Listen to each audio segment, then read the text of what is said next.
A little bit more about this idea of free will. Do we have free will? And it takes a little bit of repositioning yourself and imagining that there's something that's really out of your control. And you could call it God, or you could call it your soul, but let's go with the soul part, because I can understand that one also. That there's these certain, they call them waves of energy, and if you know anything about waves, energetic waves, they all have a certain frequency and a certain kind of signature to them. Imagine that each one of those waves that is associated with you, the greater you, that they all have to do with certain frequencies that align with certain experiences or certain emotions or certain concepts. And those waves all are part of your soul that, at some point, sometime, they need to be worked out or need to be experienced in some way so that you can fulfill that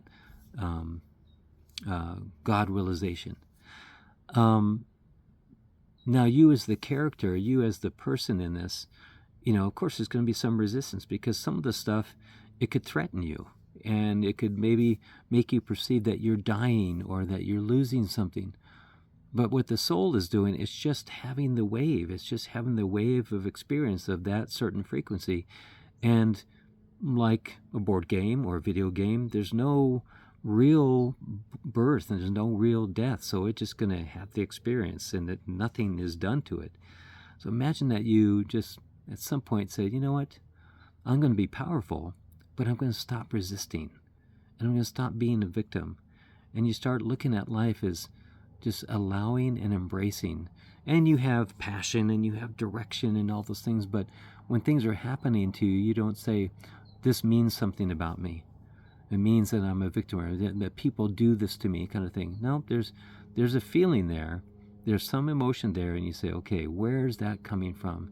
Yeah, it may have come from your childhood or even a past life or something, but instead of resisting the feeling, say, oh, like for me, I would go, wow, okay, so there's this feeling of insecurity. Yeah.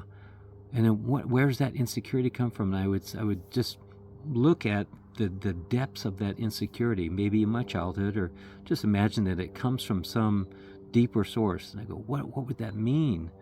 Well, in my most vulnerable state, that insecurity would mean death. Of that I am so insecure, I am so cold and frightened that I feel that I'm not going to be able to make it. That's the feeling that would really help me to go into and say, okay, I really felt that. I understand what that feels like.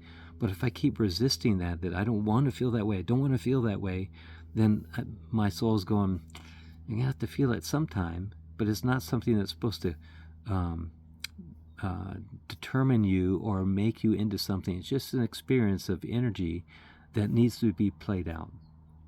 So it's a hard one for the mind, but for the ever-expanding heart and consciousness, it's no big deal.